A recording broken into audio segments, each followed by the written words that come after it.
Alright, so today we're here to work on some counter conditioning with Foster and little Scooter. So Scooter is really nervous around Foster, who's been kind of intimidating him, and it makes it hard for them to be outside together. So what we're going to do is make a positive association between Foster being around and Scooter being calm and in nice, calm energy. He is not food motivated, so we can't use treats. Typically what I would do right now is give him treats for having him be closer in proximity. So as we move Foster closer, I would give him treats. So if the guardians do find something that gets him excited food-wise, they can definitely use this, but right now we can't get him to eat treats, so we're not doing that. What we're going to be doing instead is using counter conditioning to get Foster closer to Scooter over time with treats, rewarding him for sitting and having calm energy. What will happen over time is that as Foster becomes more comfortable and relaxing around Scooter, Scooter will start to make a positive association with him as well, because it will distinguish the negative behavior, and he'll start to see Foster as a dog that he can be comfortable around and he doesn't have to be nervous around. So we're going to just reward Foster. I've got some treats right here for being calm and going into a sit position as we get closer to Scooter. Sit.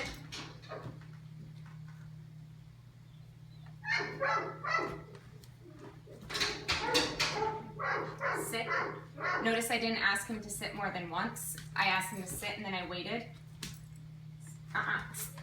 Sit. And he sat much quicker that time. Okay, let's take a couple steps forward. Okay, try not to keep any tension on the leash. Go ahead and correct him. When you correct, make sure you pull your hand up as quick as possible. We have the leash on, not to try to create more resistance for him, but to make sure that we're in a controlled, safe setting. I don't want anything to happen while we're making a positive association to do anything that would then scare Scooter. Perfect. Sit. Sit. So I also want to show, just pan over to Scooter first. So he's still being nervous, his tail is really low, and he's acting a little anxious because he wants to go upstairs and be with his primary guardian, who lives upstairs. However, I do want to point out that he's at least standing, although his tail is really low and tucked, he's more comfortable than when he typically is, where he would dart and kind of run away from Foster. So I just want to show where he's at. As he gets more comfortable, you'll see that kind of arch in his back will start to smooth down and his tail won't be so far tucked under, and that's when you're going to know that he's making real progress. While doing this exercise and practicing this, you don't want to have Foster off leash.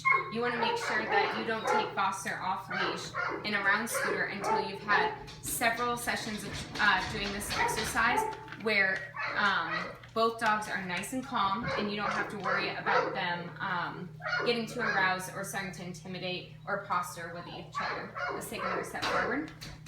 Sit. So as you can see, Foster's sitting and calmly taking treats as we get closer, which tells me that he's more treat motivated than he is wanting to intimidate the little dog. Sit. So I was partially blocking the dog, his vision to seeing the little Scooter. That's why I just moved my body over. So when doing this, make sure that you are not blocking. If I'm standing in front of him and he can't see Scooter, then the counter conditioning isn't working. We want to reward good, calm behavior as we get closer, because usually what's rewarding to him, to Foster, is that if he barks or intimidates Scooter, he moves away. So we want to be rewarding the opposite. Calm, good energy while he's near Scooter and getting a treat reward for that. And see how I'm pointing his face to look at Scooter? I can do that by, and you can do this with any type of counter conditioning, so you can sit. If I want him to look over here, just move the treat this way. If I want him to look at me, I can move him this way. And this is all just through moving the treat where you want him to go. So let's go a little closer. Ask him to sit. Sit. Sit. Okay, so I want you to notice that he's starting to he doesn't want to sit. So let's back up. So we got too close. He's too excited and he can't sit. Sit. Sit. Okay, so this is about the distance that we can get to right now, with him being calm and feeling like he still has self-control and he's still treat motivated. You want to practice this probably a couple times a day when you bring the dog out, and make sure that you have help so one person can handle Foster while another brings Scooter downstairs and out the door, and keep him calm. If he starts getting upset, won't sit and won't take a treat, you're too close.